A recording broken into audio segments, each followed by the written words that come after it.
Welcome everyone. आज हम break down करेंगे a topic that is just absolutely incredible. We're looking at Guru Purnima. And hey, we are moving way beyond the basic idea of a simple teacher's day here. In this explainer, we're going to uncover the profound cosmic, astronomical, and cultural depths of this truly ancient event. Because the history behind this, it goes back thousands of years. It's this fascinating intersection where deep human mythology perfectly intertwines with the physical mechanics of our solar system. We're going to explore how a single day connects the shifting of the sun to the literal dawn of human knowledge. Now, I know what a lot of you might be thinking right away. Wait, what? Isn't this just a Hindu festival? It's a super common assumption. And honestly, if you've only seen it celebrated in mainstream media, it makes complete sense why you'd think that. Most modern representations just focus on one dominant narrative, which kind of narrows our view of how massive this celebration really is across the globe. But here's a massive pattern interrupt for you. This single day is actually celebrated across 4 different major world religions. Just think about how rare that is for a second. It is incredibly uncommon for one specific cultural and astronomical milestone to be independently venerated by 4 distinct, massive faiths. It's a pan-Indian phenomenon with a surprisingly diverse footprint, proving that the core human desire to honor the Guru, the dispeller of darkness, is this universal thread. So, Section 1, the origin story and the Adi Guru. Okay, let's dive right into this by starting at the very beginning. We're going back to the intimate, mythic origins of the very first guru to ever walk the earth, long before any modern religions as we know them even existed. Picture this incredible scene. We're going back roughly 15,000 years ago, high up in the freezing, remote, and totally unforgiving peaks of the Himalayas. A lone yogi arrives and begins what's known as tapasya, an intense, grueling spiritual asceticism and deep meditation. Over time, people start to gather, drawn by his immense presence. Specifically, 7 extremely determined seekers approach him, desperately requesting his profound knowledge. But the yogi remains completely, utterly silent. He gives them absolutely nothing, no teachings, no acknowledgments. Yet these 7 seekers, they refuse to give up. They relentlessly perform their own sadhana, their dedicated spiritual practice, right there next to him in the snow. And this brings us to a truly staggering number, 84. These 7 seekers didn't just wait a weekend, or a month, or a year. They practiced intense sadhana and waited in those harsh, freezing Himalayan conditions for 84 years. It is a mind-blowing scale of absolute dedication and psychological endurance. Just think about the sheer weight of that level of commitment. Sitting in the biting cold, dedicating your entire existence to learning from a master who hasn't even spoken a single word to you. Finally, after those 84 long years, the silent yogi, who, according to Yogic and Tantric traditions, was Lord Shiva himself, breaks his silence. Recognizing their absolute devotion, he officially accepts them as his disciples. By doing this, Shiva became the Adi Guru, the world's very first guru. And those 7 incredibly dedicated seekers, they became the legendary Sapta Rishis, which translates to the 7 sages. It was these very sages who became the grand architects of yogic knowledge, taking this profound science and spreading it out across the entire globe.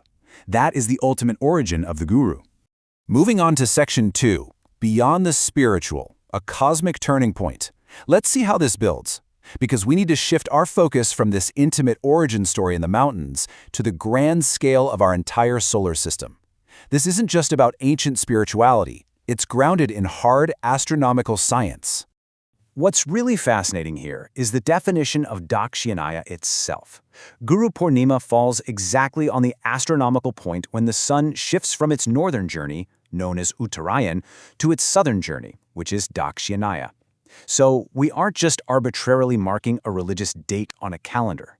We are observing a highly significant celestial turning point for the Earth itself. The universe literally shifts gears on this day, moving into a phase that many ancient traditions believed was the absolute optimal time for spiritual receptivity and internal reflection. All right, Section 3, shared across 4 religions. So we have this massive cosmic shift happening overhead, but let's zoom back down to human society and see how we've interpreted this energy over millennia. This celebration is entirely pan-Indian and crosses incredibly deep societal and theological boundaries.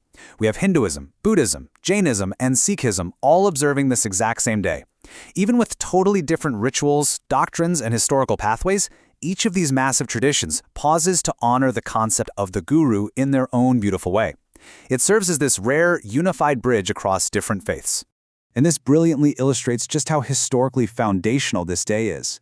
A lesser-known fact is its profound importance in Sikhism. On this exact day of Guru Purnima, Guru Nanak Dev Ji actually laid the foundational roots of Sikhi. For millions of people, this day represents the genesis of their entire faith, community, and identity. It is literally the moment their spiritual pathway was born into the world, adding a layer of incredible historical gravity to the whole event. Now for Section 4, Diverse Regional Traditions. The incredible thing about a festival this old and widespread is how it uniquely adapts to its environment. Let's transition to the geographical diversity of the festival and look at how everyday people celebrate this across vastly different regions. Consider the vivid contrasts in how this day is actually practiced. Up in North India, people observe the Ekadashi Vrat, a strict dietary fast, and take a freezing, purifying shnan or holy bath in the rushing waters of the Ganga. Meanwhile, travel way down south to the lush tropical state of Kerala, and the vibe completely shifts. There, they celebrate Gurudev Jayanti, performing this beautiful, elaborate ritual called Kalasabhisheka, where the deity is meticulously bathed in holy water.